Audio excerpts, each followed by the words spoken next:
The grand hall of Vorath Prime Station stretched out like a small city. Thousands of alien beings filled the massive space, their voices creating a sound like ocean waves. Ambassador Hyun-Soo stood near the back of the Earth delegation, trying not to stare at the incredible variety of life forms around him.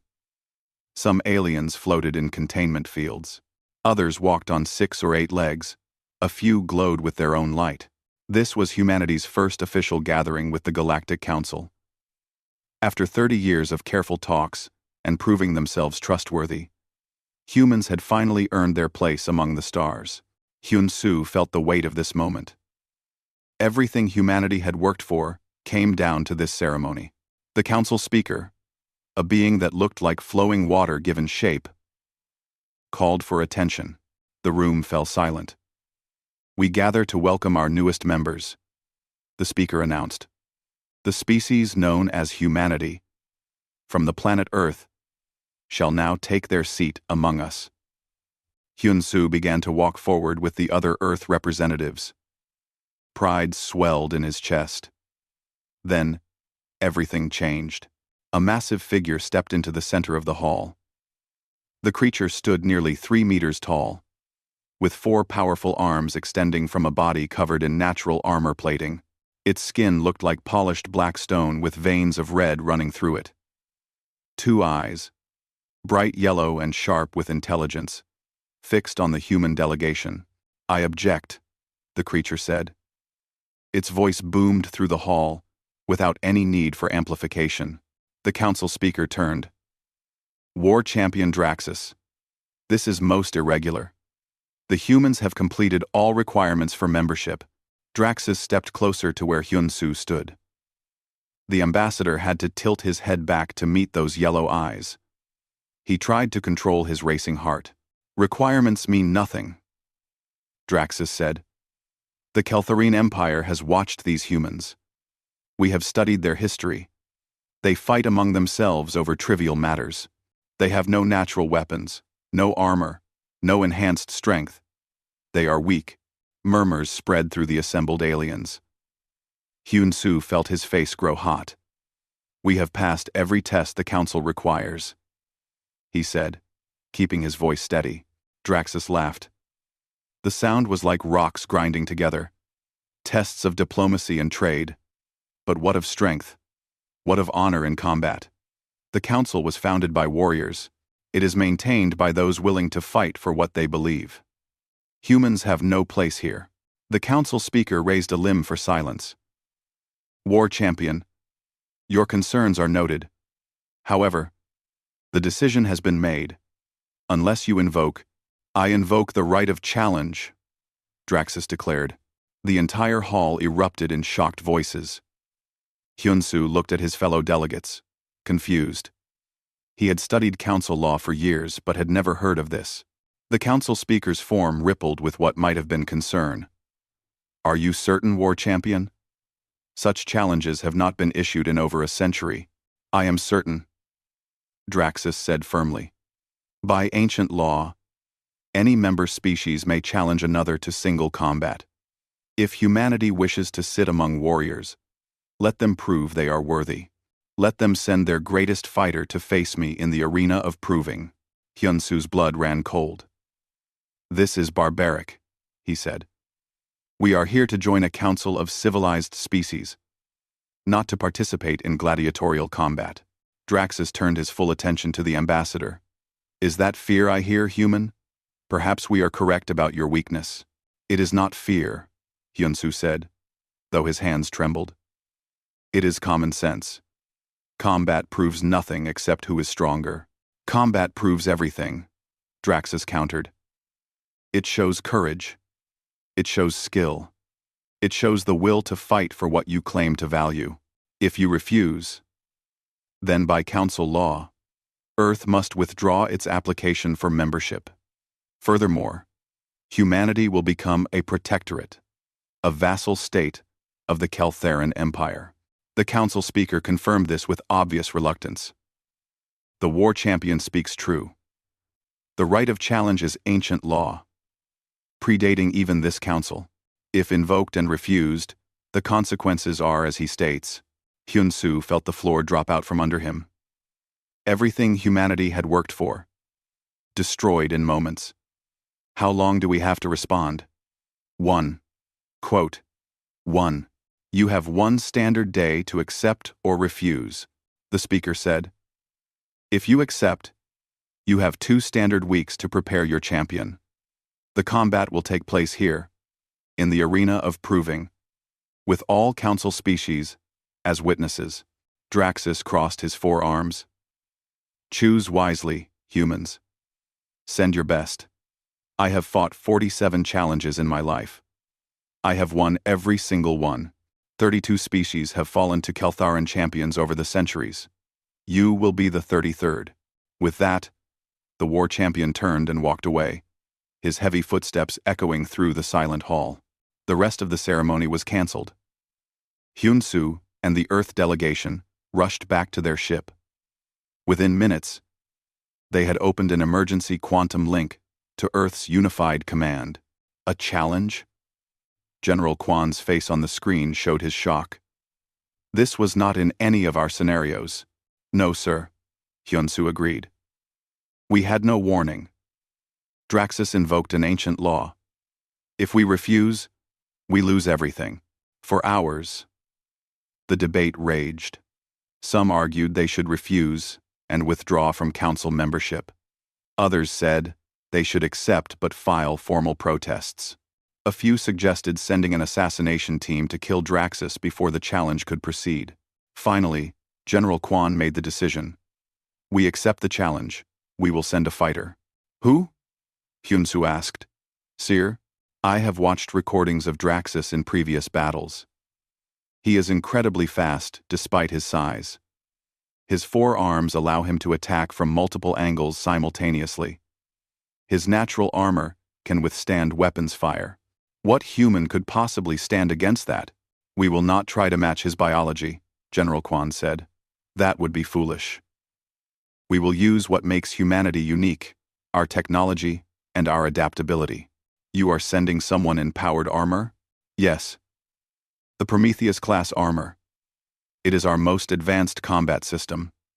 General Kwan paused. I am sending Sergeant Day 1. 207.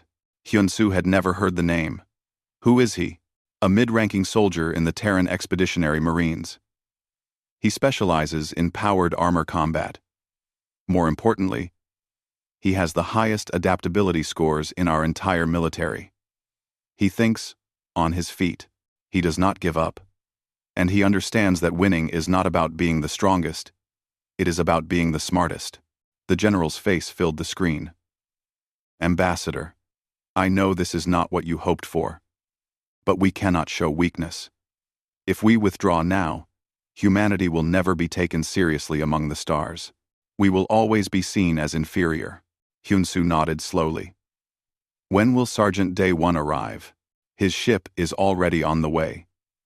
He will reach you in 3 days. Use that time to learn everything you can about Draxus and the arena. I am also sending a support team, engineers, tacticians, trainers. We have 2 weeks to prepare. We will make every second count. The transmission ended. Hyun-soo sat in silence, staring at the blank screen. The fate of humanity now rested on the shoulders of one soldier he had never met. A soldier who would face an alien warrior who had never known defeat. Outside the ship's windows, Vorath Prime Station glittered against the stars. Somewhere in that massive structure, Draxus was preparing. Somewhere in deep space, Day 1 was traveling toward a battle that would determine humanity's future. Hyun-soo stood and straightened his uniform. There was work to do. If Earth was sending a champion, then he would make sure that champion had every possible advantage. He began compiling data on Keltharan biology, combat tactics, and arena specifications. The challenge had been issued. The answer was coming. And the galaxy would soon learn what humanity truly meant when they refused to surrender. Day 1 stared out the transport ship's window at the stars rushing past. 3 days ago, he had been running training exercises on Europa, one of Jupiter's moons. Now he was heading toward Vorath Prime to fight an alien champion in single combat. The entire future of humanity rested on his shoulders. He was 28 years old. He had never expected to be a hero. Growing up in the orbital colonies around Saturn had taught Day One to be practical. Space did not care about dreams or glory. It killed those who made mistakes. His parents had died when their mining ship suffered a reactor failure. He had been 17. His sister, Ji Woo, had been only 12. Day One had raised her while working as a dock mechanic. He joined the military because it offered steady pay and protection for his sister. Ji Woo was smart, brilliant, actually. She had earned a scholarship to study xenobiology on Earth. Day One wanted to make sure she could focus on her studies without worrying about money or safety. He never wanted to be a soldier. He became one out of necessity. But the military had discovered something about him that he had not known himself. He was good at adapting. And, when things went wrong, and in combat, things always went wrong, Day One could think clearly and find solutions. The transport ship docked at Vorath Prime Station 5 hours ahead of schedule. Day One gathered his gear and stepped onto the station. Ambassador Hyun-soo was waiting for him, with 3 other people. "Sergeant Day One," Hyun-soo said, shaking his hand. "Thank you for accepting this assignment." "Sir, I was not given much choice," Day One replied honestly. Hyun-soo smiled slightly. "No, I suppose you were not. Let me introduce your team. This is Colonel Tae-yang, who will handle your combat training, Dr. Young-mi, our chief armor engineer, and Lieutenant Bo-ra, tactical analyst." Colonel Tae-yang looked like he had been carved from stone. His face showed the scars of decades of combat. "Sergeant," he said simply, nodding. Dr. Young-mi was younger, maybe in her early 30s, with sharp eyes that seemed to take in everything at once. "I have been reviewing your armor performance records," she said. "Impressive adaptation times." Lieutenant Bo-ra was studying a datapad, barely looking up. "I have compiled everything we know about Draxus and Keltharan combat doctrine. It is not encouraging." "Show me," Day One said. They took him to a secured room deep in the station's human quarters. The walls were covered with screens, showing data, images, and videos. Bo-ra activated the main display. A hologram of Draxus appeared, rotating slowly. The Keltharan stood 3 meters tall. 4 arms extended from his torso, each ending in a 3-fingered hand capable of crushing steel. His body was covered in natural armor plating that had evolved over millions of years. "Draxus has fought 47 challenges," Bo-ra explained. "He has won every single one. Average combat duration is 8 minutes. Longest was 23 minutes against a crystalline life form that could regenerate. He eventually shattered its core structure." She brought up combat footage. Day One watched as Draxus moved with terrifying speed despite his size. 4 arms meant he could attack and defend simultaneously from multiple angles. His natural armor deflected energy weapons. His strength allowed him to tear through metal. "What weapons does he use?" Day One asked. "It varies," Bo-ra said. "He has collected trophies from every species he has defeated. Sometimes he uses blades, sometimes crushing weapons. Against ranged opponents, he uses thrown weapons or charges directly. He adapts his strategy based on his opponent. So he is not just strong," Day One said. "He is intelligent." "Very much so," Tae-yang confirmed. "Most species try to match Kelthran's strength with their own strongest warriors. They all failed. Draxus is not just powerful. He knows how to use that power." "Tae-yang," Young-mi stepped forward. "Which is why we are not going to match his strength. We are going to do something different." She activated another display showing Day One's powered armor. The Mark 7 was a standard military suit, 2.5 meters of composite armor, with integrated weapons systems and enhanced strength servos. "This is what you are used to," Young-mi said. "But this is what you will be using." The display changed. A new armor design appeared, sleeker and more advanced. It looked almost organic, with flowing lines instead of hard angles. We are calling it the Prometheus class, Young Mi explained. I have been working on this design for 2 years. It was not ready for field deployment, but we have accelerated the timeline. What makes it different? Daewon asked. Young Mi's eyes lit up with enthusiasm. Everything. The armor plating uses a reactive composite that redistributes kinetic energy across the entire surface. If Draxus punches your chest, the impact spreads across your entire body. It will still hurt, but it will not crush you. She highlighted different systems on the hologram. The neural interface is direct. The armor responds to your thoughts, not physical movements. Your reaction time will be nearly instant. We have integrated multiple weapon systems, micro-missiles, directed energy weapons, and kinetic accelerators. But the most important feature, Young Mi continued, is the AI co-pilot. She will analyze your opponent in real time, predict movement patterns, and suggest tactical responses. You and Hana will fight as one unit. Daewon studied the armor carefully. It looks lighter than the Mark 7. Is it as strong? Guod. Guod. Guod. Guod. Guod. Guod. Guod. Guod. Guod. Guod. Guod. Guod. Guod. Guod. Guod. Stronger in some ways, weaker in others, Young Mi admitted. We sacrificed pure armor thickness for mobility and adaptability. You will not be able to take as many direct hits, but you will be faster, smarter, and more versatile. Over the next 2 weeks, Daewon barely slept. Colonel Taeyang put him through brutal training exercises. The colonel had fought in humanity's various conflicts and border skirmishes. He knew combat in ways that went beyond textbooks. Draxus will try to intimidate you, Taeyang said during one session. He will use his size and strength to make you feel small. Do not let him. Remember, you are not trying to be stronger than him. You are trying to be better than him. They practiced in simulation after simulation. Daewon fought virtual Keltheran warriors while learning the Prometheus armor's systems. The neural interface was strange at first. He thought about raising his arm, and the armor responded before his muscles even moved. But after days of practice, it became natural. Hana, the AI, spoke with a calm female voice. Sergeant Daewon, I have detected a pattern in Draxus's opening moves. He charges within the first 30 seconds in 73% of his battles. What about the other 27%? Daewon asked. He uses ranged attacks or environmental manipulation, Hana replied.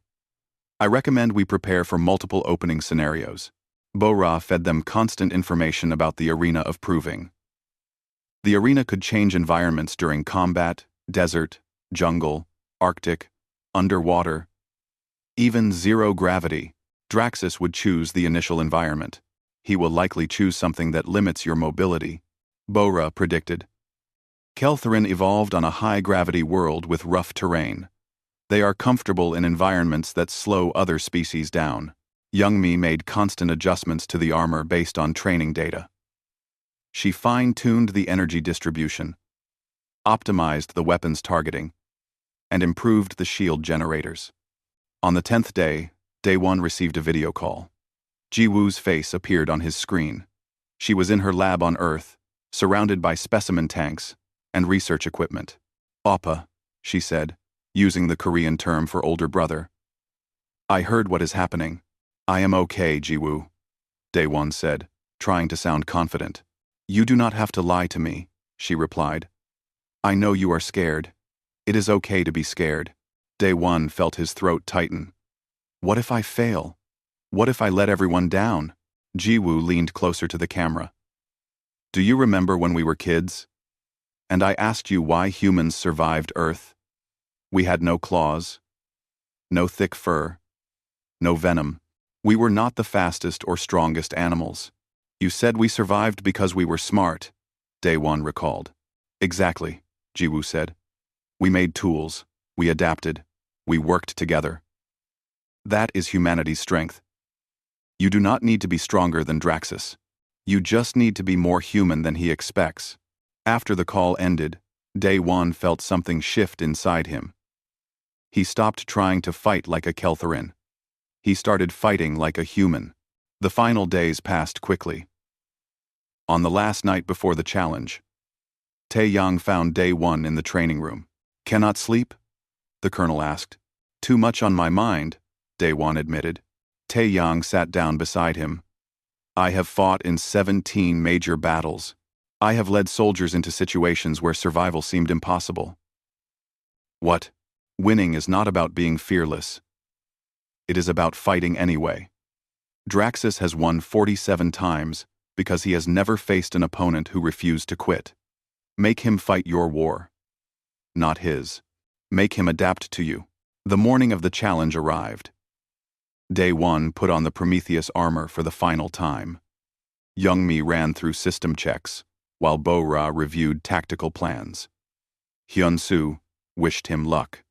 As Day One walked toward the arena, Hana spoke in his ear. "All systems optimal, Sergeant. I am ready when you are." Day One took a deep breath. "Let us show them what humans can do." The arena of proving had stood for thousands of years. It was carved from a massive asteroid and reinforced with technology from 100 different civilizations. The circular floor stretched a full kilometer across, surrounded by towering walls that rose into darkness. Above, viewing platforms floated at various heights, filled with thousands of alien spectators. Day One stood in the entry tunnel, feeling the weight of countless eyes upon him. Through his helmet's display, he could see the arena floor ahead. The Prometheus armor felt comfortable now, like a second skin. Hana ran final diagnostics in his ear. Heart rate elevated but within acceptable range, the AI reported. All weapon systems ready. Neural interface synchronized. "I am with you, Sergeant." "Thank you, Hana." Day One replied quietly. The tunnel opened. Day One walked forward into the massive space. The roar of the crowd hit him like a physical force. He had seen large gatherings before. But this was different. Thousands of alien beings from across the galaxy watched him with curiosity, skepticism, and in some cases, pity. Humans filled one section of the viewing stands. He could see Ambassador Hyun-Soo, Colonel Tae-Yang, Dr. Young-Mi, and Lieutenant Bo-Ra. Behind them, hundreds of Earth citizens who lived on Voreth Prime had come to watch. Their faces showed hope mixed with fear. Across the arena, another tunnel opened. The Keltherin war champion walked with absolute confidence. His 4 arms hung loosely at his sides, relaxed but ready. He wore ceremonial armor on his shoulders and chest, polished to a mirror shine. In his hands, he carried 4 different weapons: a blade, a crushing hammer, a throwing spear, and something that looked like a whip made of segmented metal. Each weapon, Day One knew, was a trophy taken from a defeated opponent. Draxus stopped at the center of the arena. He raised all 4 arms, and the crowd erupted in cheers. Clearly, many species here supported the Keltharin. Draxus had fought for centuries. He was a legend. Day One walked to his starting position, 50 meters from Draxus. His armor made no sound as he moved. Compared to Draxus's imposing figure, he looked small and almost fragile. The council speaker's form materialized above the arena as a massive hologram. Beings of the Galactic Council, we gather to witness the ancient rite of challenge.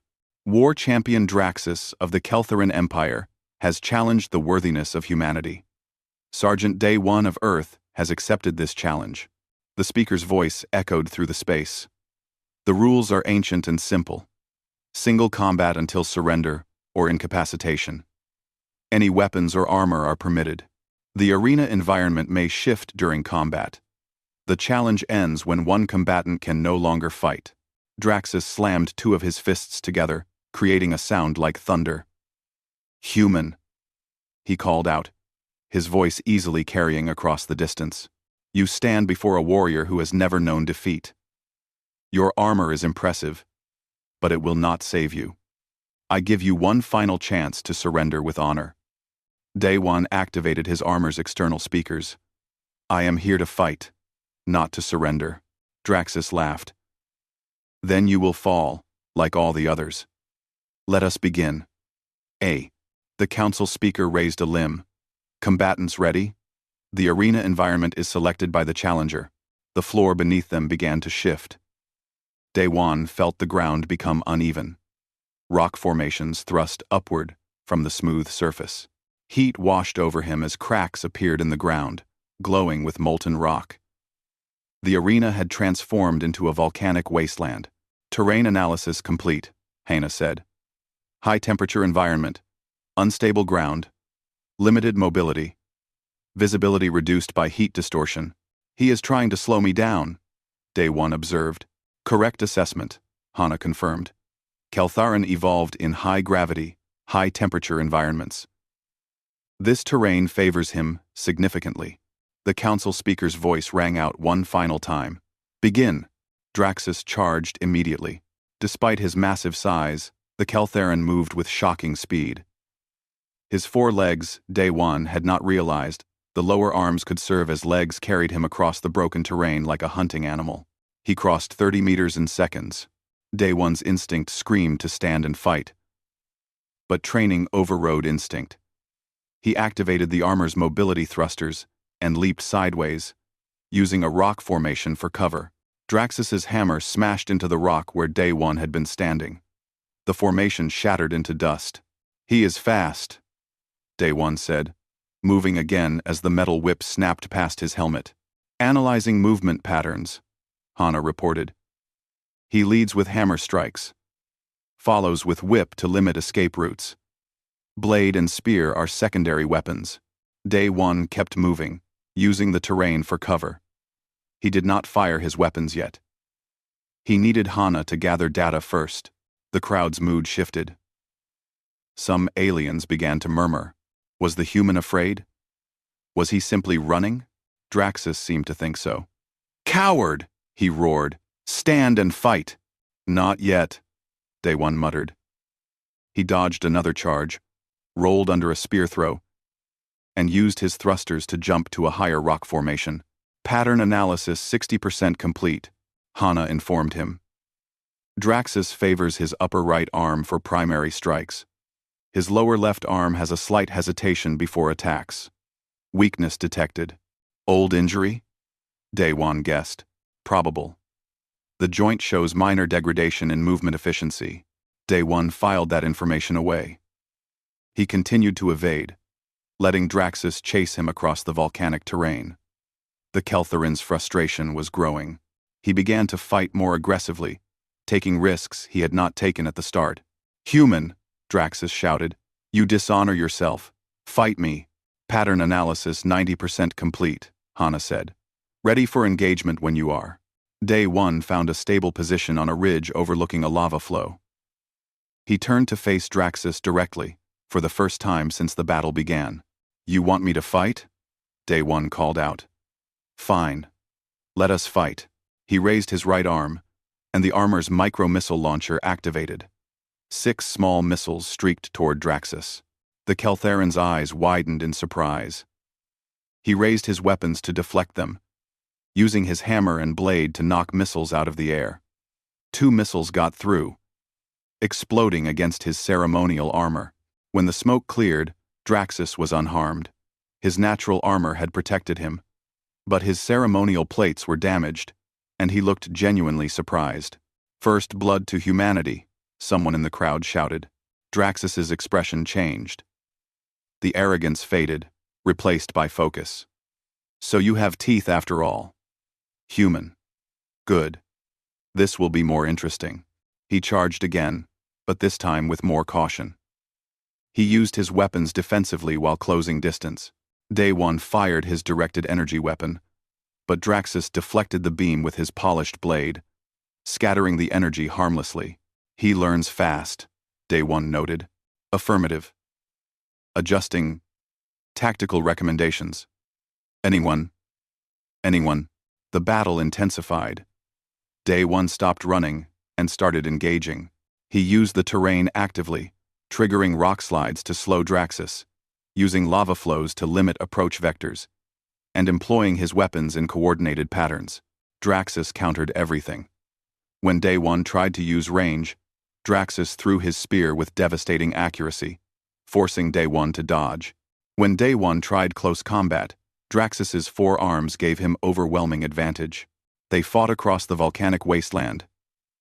Day One's armor took hits. Warning lights flashed as systems strained under the impacts.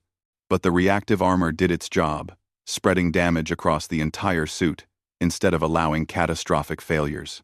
Draxus bled from several small wounds, where Day One's weapons had found gaps in his natural armor. But the Keltharan showed no sign of slowing down. The crowd was in a frenzy now.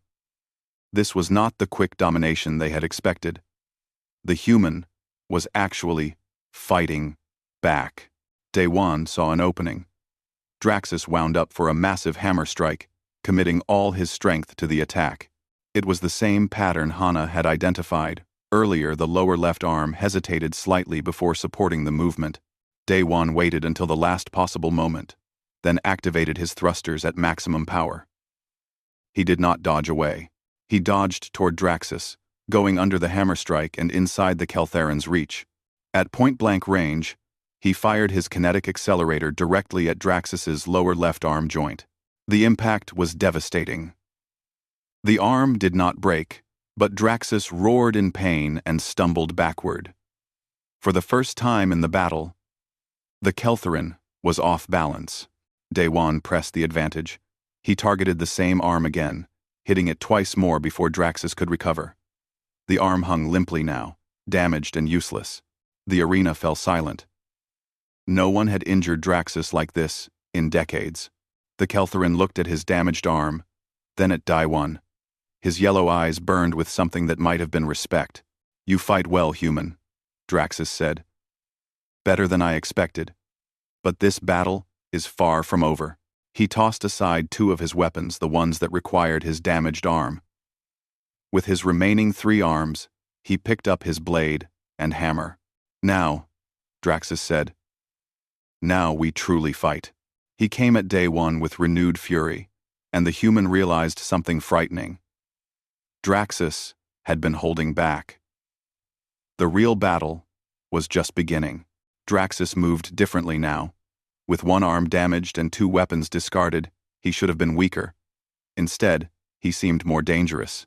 The Keltharan had stopped treating Day One like a minor annoyance and started fighting him like a real threat. The war champion came at him with pure skill. His blade flashed in precise strikes that Day One barely managed to deflect with his armor's reinforced gauntlets. The hammer swung in devastating arcs that forced Day One to constantly retreat. And Draxus's remaining mobile arm grabbed and threw chunks of volcanic rock, turning the environment itself into a weapon. "Warning," Hana said urgently. "Armor integrity at 72%. Shield generators overheating. Recommend tactical withdrawal." "No room to withdraw," Day One gasped. He was breathing hard now, the exertion taking its toll despite the armor's support systems. Draxus drove him backward toward a lava flow. The heat washed over Day One's armor, causing additional strain on the cooling systems. He tried to circle away, but Draxus cut off his escape route with a thrown boulder. The Keltharan's blade came down in an overhead strike. Day One raised both arms to block it. The impact drove him to one knee. Warning lights flashed across his display as microfractures appeared in his armor's structure. "Armor integrity at 63%, Hana reported. Draxus pressed his advantage. He slammed his hammer into Day One's side, sending the human tumbling across the rocky ground. Before Day One could recover, the Keltharan was on him, using his superior strength to pin him down. "You fought well," Draxus said, his voice strangely calm despite the violence. "You injured me. You surprised me. But strength always wins in the end, human. This is the truth of the universe." Day One struggled, but 3 arms against 2 was a losing battle, even with powered armor. Draxus raised his hammer for a finishing strike. Then Day One stopped trying to match strength with strength. Instead, He fired his thrusters at maximum burn, while simultaneously rotating his torso using the armor's servo motors. The unexpected movement threw off Draxus's balance just enough for Day One to slip free. He rolled away and came up firing. Energy beams and kinetic rounds hammered into Draxus, forcing the Keltherin to raise his weapons defensively. Armor integrity at 51%, Hana warned. Multiple systems compromised. Micro-missile launcher offline. Left thruster damaged.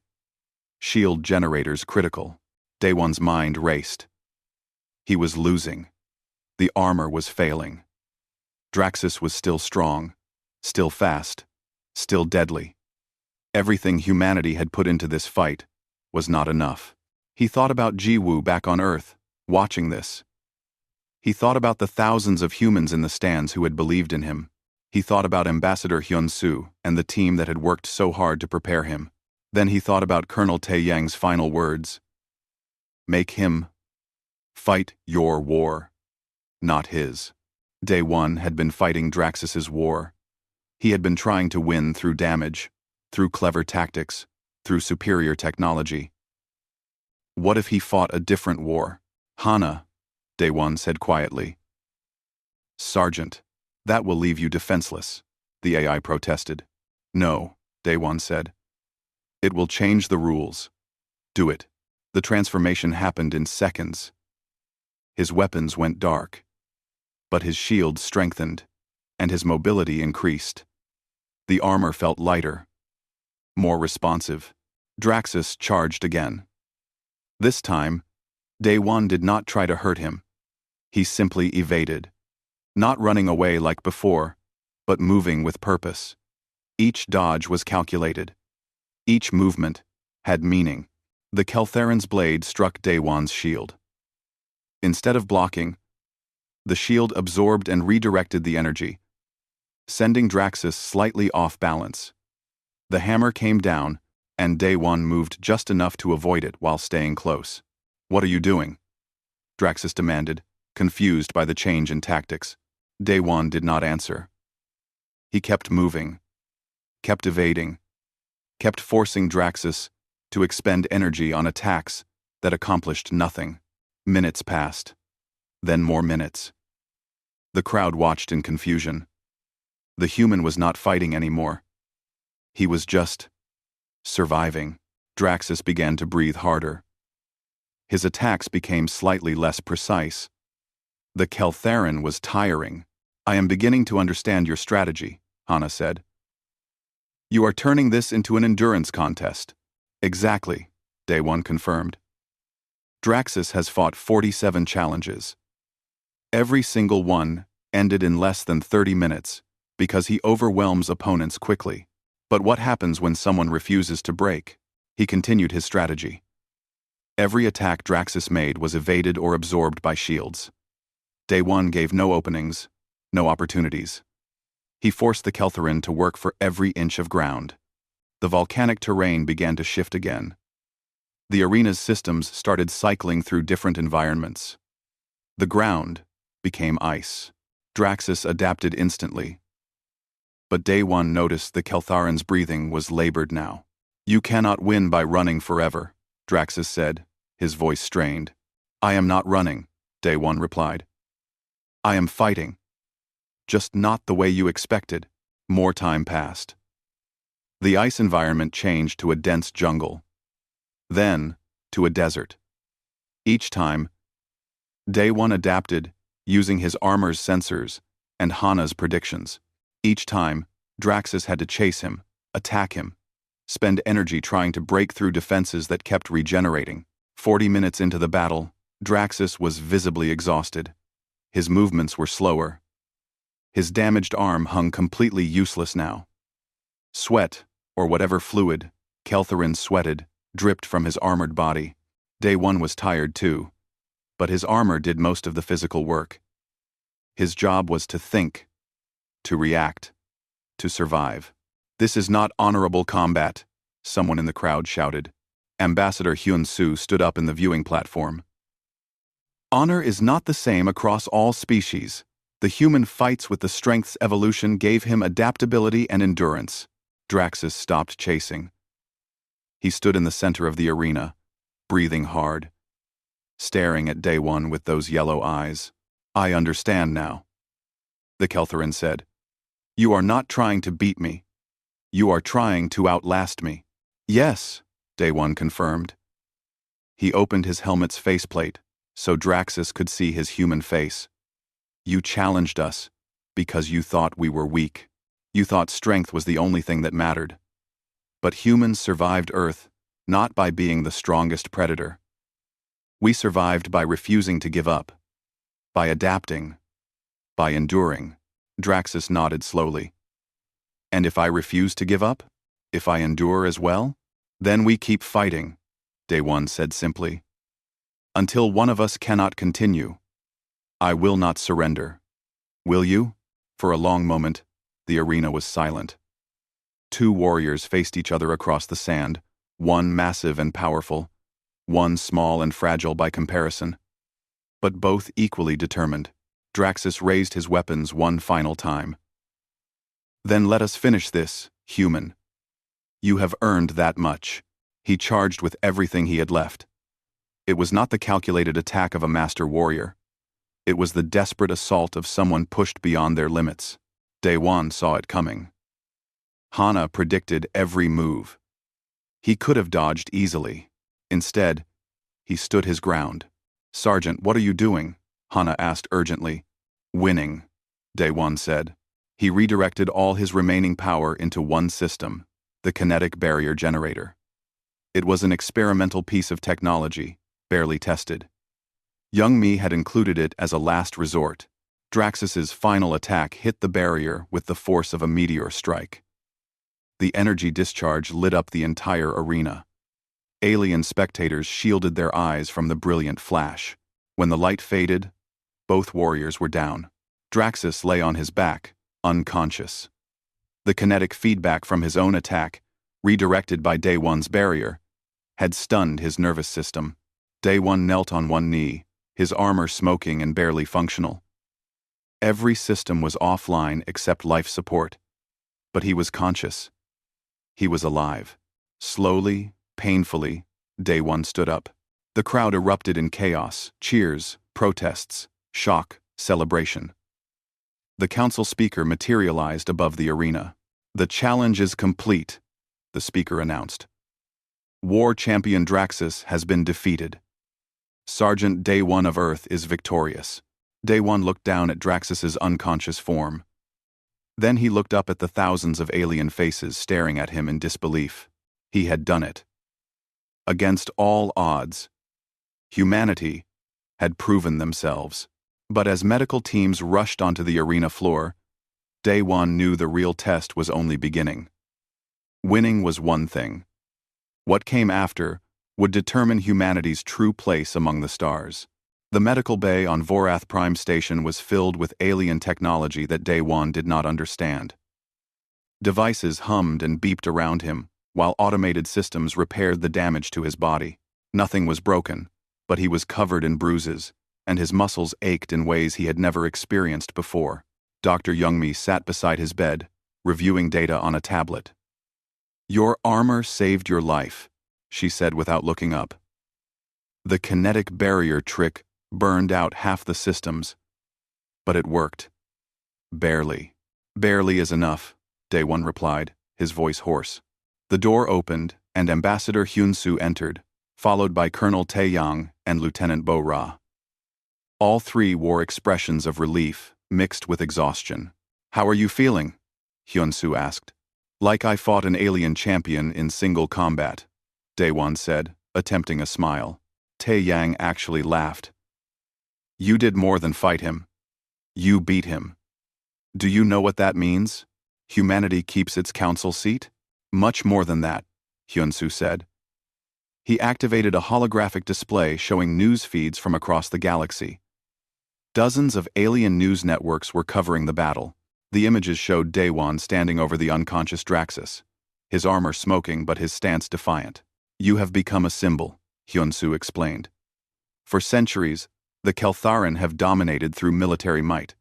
32 species have fallen to their champions. You are the first to win in over 300 years. Bora pulled up another feed. The Galactic Council has already confirmed humanity's membership.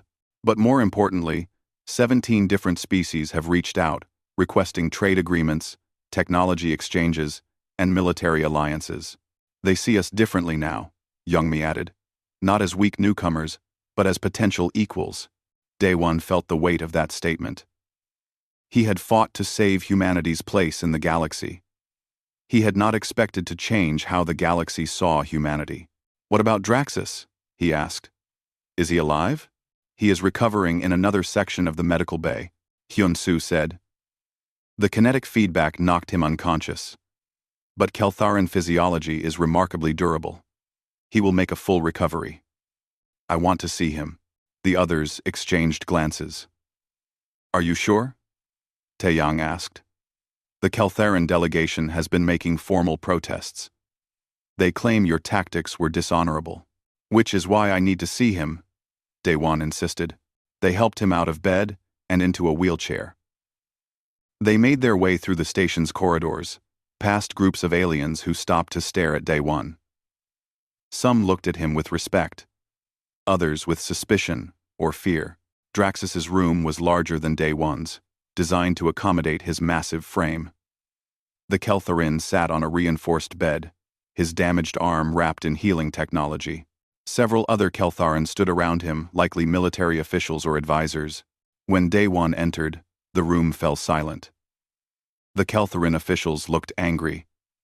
But Draxus's expression was unreadable. Leave us, Draxus said to his people. War champion. This is not wise, one of them protested. I said leave us, Draxus repeated, his tone brooking no argument. The Keltharin officials filed out reluctantly, giving Daewon hostile glances as they passed. Soon, only Draxus and Daewon remained in the room, with Hyun-Soo standing quietly by the door. Draxus studied Daewon for a long moment. You should not be able to walk, he finally said. Neither should you. The Keltharin made a sound that might have been a laugh. True. We both pushed ourselves beyond reasonable limits. He flexed his damaged arm carefully. This will take weeks to fully heal. Armeng. Armeng. Armeng. Armeng. Armeng. You injured me in ways I have not been injured in decades. I am sorry for that. Do not be, Draxus said firmly. I challenged you. I sought to prove humanity unworthy. I failed. He paused. Your people are calling me dishonorable. They say your tactics were cowardly. Daewon met his yellow eyes directly. What do you say? Draxus was quiet for several heartbeats. I say, I was arrogant. I assumed that because your species lacks natural weapons and armor, you must be weak.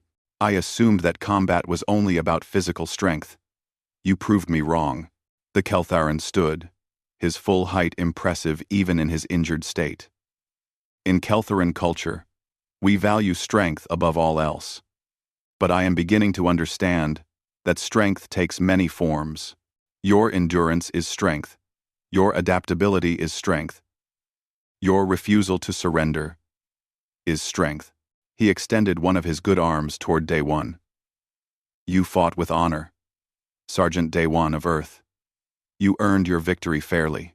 Anyone who claims otherwise does not understand what it means to be a true warrior. Daewon took the offered hand. The Keltharin's grip was careful, clearly mindful of human fragility. Thank you, Daewon said. That means more than you know. Draxus released his hand. I have fought for 217 years. I have won 47 challenges. In all that time, I never truly evolved as a warrior. I simply repeated the same patterns that had always worked. He looked at his damaged arm. You forced me to evolve. You reminded me that a warrior who cannot adapt is already defeated. What will you do now? Daewon asked. Return to my empire and teach what I have learned, Draxus said. The Keltharin have grown stagnant. We have relied on physical superiority for too long. Perhaps it is time we learned from species like yours, species that thrive through innovation rather than domination. He turned to look out the window at the stars beyond the station. I suspect our species will interact more in the future. The galaxy is changing. Sergeant, your victory today will have consequences that ripple for generations. Over the next few days, those consequences became clear. The Galactic Council formally recognized Earth as a full member, with all rights and privileges. More importantly, the perception of humanity shifted across known space. Species that had viewed humans as insignificant newcomers began to take notice. The Prometheus armor technology that young me had developed became a subject of intense interest. Several military powers requested information about human combat doctrine, but there was pushback too. Some species viewed humanity's technological approach to warfare as dangerous. Others worried that if humans could defeat a Keltheran champion with engineering rather than biology, it might inspire other, weaker species to challenge the established order. Daewon watched these developments from his hospital bed with mixed feelings. He had wanted only to protect his sister and serve his duty. Now, he had become a symbol for humanity's place in a larger universe. On his final day in the medical bay, Ji-woo managed to secure a priority communication line. Her face appeared on the screen, beaming with pride. "Appa! You did it! The whole world is talking about you." "I just did what needed to be done," Daewon said, uncomfortable with the attention. "You did more than that," Ji-woo insisted. "You showed everyone that humans belong out here. That we are not just visitors in space, we are participants." Ji-woo, I could not have done it without the team," Daewon said. Young-mi's armor, Taeyang's training, Bo-ra's analysis, Hyun-soo's support. It was not just me.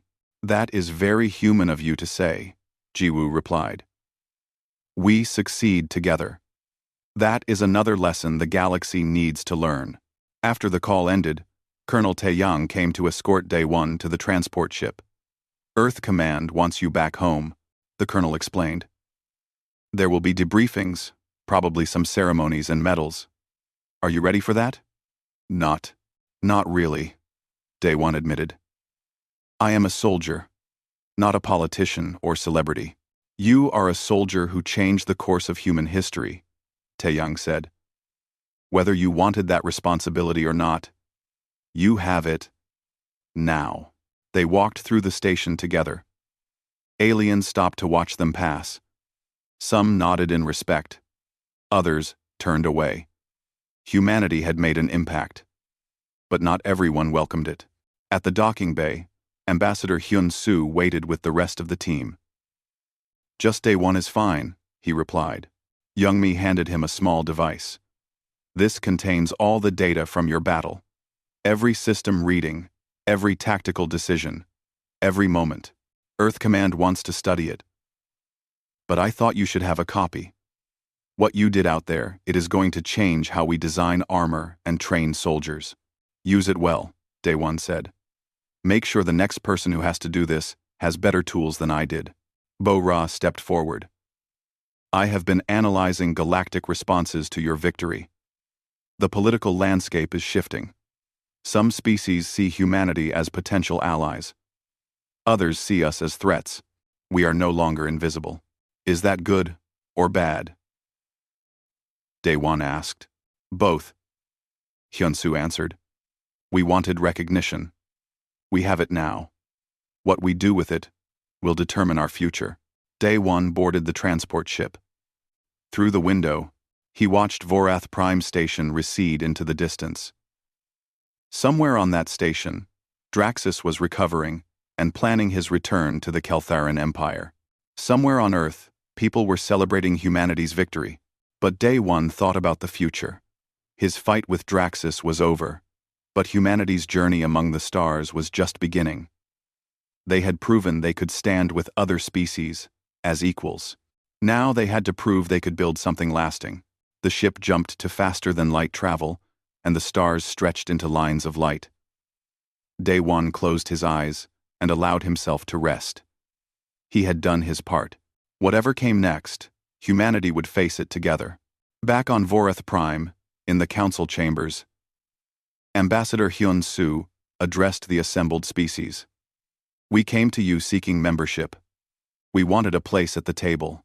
Today, we have earned that place, not through words or promises, but through action." He gestured to a screen showing the final moments of the battle.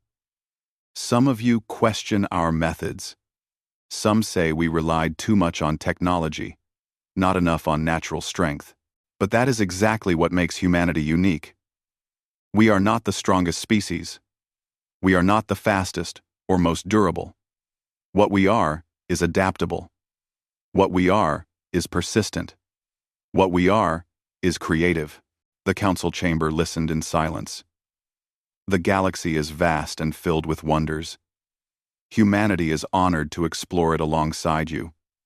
We bring our technology, our ideas, and our determination. We hope that together, all our species can build something greater than any of us could build alone." As Hyun-soo finished his speech, species across the chamber began to signal their approval, some verbally, others through their own unique methods. Not all agreed, but enough did. Humanity had its place among the stars, and it all started with one soldier in powered armor, refusing to give up.